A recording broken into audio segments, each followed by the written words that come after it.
2022년 1월 셋째 주 생명의 샘과 소그룹 모임입니다. 제목이 믿음으로 의롭게 된 아브라함입니다. 그러니 로마서에 기록이 되어져 있으니 우리가 읽고 이해하기만 하면 되는데, 맨 처음 성경에서 복음의 진술, 믿음으로 말미암아 의롭게 되어진다라고 하는 그 사실을 성경에서 찾아서 진술해 나아가는 바울의 그 실력, 하나님 주신 은혜가 정말 대단한 겁니다. 왜냐하면 유대인들의 완고한 사고, 전제되어져 있는 게 있지 않습니까? 그런데도 불구하고 이런 생각을 해 나아가고 논증해 나아가는 사도 바울, 참 훌륭한 은혜가 있다라고 하는 생각을 해봅니다. 믿음으로 이렇게 된 아브라함, 우리 제목을 기억하면서 수요일 그리고 목요일 본문 일부까지 포함이 되어져 있는데, 관찰 질문 함께 다시 풀면서 내용을 파악하겠습니다. 1번 다 같이 시작. 아브라함이 왜 자랑할 것이 없다고 했습니까? 2절에 보니까 하나님의 그래서 행위로 의롭다함이 얻지 않았기 때문에 그렇다, 이렇게 2절에 확인할 수 있고, 2번 시작. 아브라함이 의롭다함을 얻은 비결은 무엇입니까? 3절에 보니까 믿음. 믿었다는 것이 공로가 돼서는 안 되는 거 아니겠어요? 그죠? 3번입니다. 다 같이 시작. 어떤 사람의 믿음을 의로 여겼다고 했습니까? 5절에 보니까 어떤 사람의 믿음이죠? 경건하지 않은 자를 의롭다 하시는 그 의를 믿음. 경건하지 않은 자를 의롭다 하시는. 그러니까 이게 핵심이에요. 아까 여긴다라고 하는 말은 그게 아닌데 그렇게 쳐준다는 말이니까. 우리가 죄인이란 말이죠. 죄인인데 다윗의 고백 10편 31편의 고백과 같이 내가 분명히 죄인인데, 죽을 죄인인데 나를 죄 없다고 말해주시는 그 복을, 그 은혜를 받은 그 은혜를 말하고 있습니다. 4번입니다. 시작. 다윗은 하나님께 의로 여기심을 받은 자의 복에 대해 무엇을 말했습니까? 6절 8절에 보니까 세 가지를 얘기했죠. 불법이 사함을 받은, 죄가 가리워진, 그리고 주께서 죄를 인정하지 않은 자의 복이 있다고 다윗은 자기 스스로에게 말했는데, 정말 이 말이 정말 딱 나의 이야기, 우리의 이야기다 라는 사실입니다. 그런데 여러분, 이 사실을 정말 더 깊이 깨달으면 깨달을수록, 더 확실하게 깨달으면 깨달을수록 그 은혜와 그 복음이 또 분명히 다가오는 것 아니겠습니까? 5번에 아브라함이 할례의 표를 받은 이유는 무엇입니까? 11절에 보니까 믿음의 증표였다. 결국 그 말인데, 할례는 그 자체가 목적이 아니고 믿음의 증표가 되는 도구인데, 유대인들은 어떻게 했다는 거예요? 그 할례 자체를 목적으로 해서 할례가 있냐 없냐를 가지고 사람들을 평가절하, 줄 세우기 했으니, 이것은 복음의 핵심적인 내용들을 훼손하는 결과를 유대인들이 어떤 의미에서 본의 아니게 그렇게 하고 있었다, 그런 것입니다. 6번입니다. 아브라함이 할례자의 조상이 된 것은 무엇 때문입니까? 뭐 때문이죠? 믿음인데, 어떤 때의 믿음? 무할례 시의 믿음이었다는 거예요. 무할례 시의 믿음. 그러니까 믿음으로 의롭게 되는 여부들에 대해서 할례의 여부는 중요하다, 중요하지 않다, 중요하지 않다는 얘기를 하는 거예요. 그런데 유대인들은 계속 그것을 주장하면서 교회에 자꾸만 문제를 일으키고 있었다라는 것입니다. 관찰 질문은 그렇게 끝이 나고 적용과 나눔으로 가겠습니다. 적용과 나눔을 볼 때 1번, 2번 그리고 4, 5번을 함께하고 3번을 맨 마지막으로 하시는 것이 나누시는 데 도움이 될 것 같아요. 1번을 보면 인간이 의롭다함을 얻은 것은 전적인 하나님의 은혜입니다. 그러므로 행위로서가 아니라 믿음으로 얻어진 의입니다. 당신은 아직도 구원에 대해 당신의 행위와 노력이 있어야 한다고 생각합니까? 당연히 아닌 거죠. 그런데 이거에 대해서 한번 이야기를 나누어 보았으면 좋겠어요.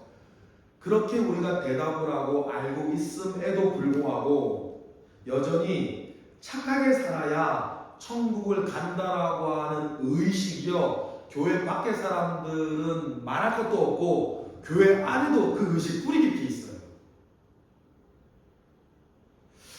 착하게 살아야 천국 간다는 의식이 교회 안팎에서 그럼에도 불구하고 계속 뿌리 내려져 있다는 사실을 이런저런 툭툭 튀어나오는 이야기 속에서 우리가 들을 수 있는데, 왜 그럴까? 원인이 뭘까? 한번 생각해 보는 것도 또 우리한테 유익이 될 것 같아요. 착하게 살아야 꼭 천국에 가는 것과 같은 그런 의식이 우리한테 뿌리 깊이 남아있는 이유, 원인은 무엇 때문일까? 이야기를 나누어 보시는데요. 이 이야기를 나누시면서 그게 아니라 완전 믿음으로, 은혜로 되어지는 것이라고 하는 것을 오히려 확인해 나가는 계기로 삼아 주셨으면 좋겠습니다. 2번입니다. 아브라함이나 다윗의 경우에도 의롭다함을 받은 것은 인간의 행위와 아무런 상관이 없습니다. 믿음이란 행위로 말미암은 의의 결과가 아닙니다. 당신이 하나님께 받아들여진 것은 무엇 때문입니까? 고들 한번 해보세요. 다른 말로 하면 내가 어떻게 구원을 받았을까? 하나님 나에게 왜 구원이라는 것을 선물로 주셨을까? 어떻게 그렇게 되어졌을까? 하나님은 왜 나를 받아주셨을까? 여러 얘기를 하시면 돼요. 여러 느낌들 생각나 얘기하시면 되는데, 맨 마지막 결론은 그러니 뭐다? 은혜다. 은혜라고 하는 말의 뜻은요, 값없이 받은 선물이라는 뜻입니다. 그게 은혜란 정확한 의미예요. 공짜로 받은 선물이라는 뜻이에요. 이 공짜의 의미는 비단 돈 주지 않았다는 것뿐만 아니라 자격 없다까지 포함된 공짜로 받은 선물. 공짜로 받았는데 무슨 자랑을 하겠습니까? 그렇죠? 결론은 그렇게 맺어주시고 4번, 5번을 여러분 같이 해주세요. 함께 해주시면 되는데, 먼저 해주시면 되는데, 천국에 들어갈 확신이 있습니까? 하고 하나님 앞에 섰을 때 하나님께서 너를 왜 천국에 들여보내 주어야 한다고 물으신다면 당신은 뭐라고 대답하겠습니까? 4번, 5번을 함께 해가지고 딱 이렇게 질문을 하나님께 물으셨다. 뭐라고 대답하겠냐? 라고 이렇게 얘기를 해보시면 되는데, 2번을 잘 나눠주시면 3번은 딱 답이 딱 나오는 거고, 2번이 불투명해지면 다른 얘기 도 하도 되겠죠? 근데 다시 한번 결론을 내주셨으면 좋겠습니다. 그리고 순서상 3번을 제일 마지막에 해주시면 좋겠는데, 아브라함의 행위로 의롭다함을 얻었으면 자랑할 것이 있습니다. 그러나 하나님 앞에서는 자랑할 것이 하나도 없습니다.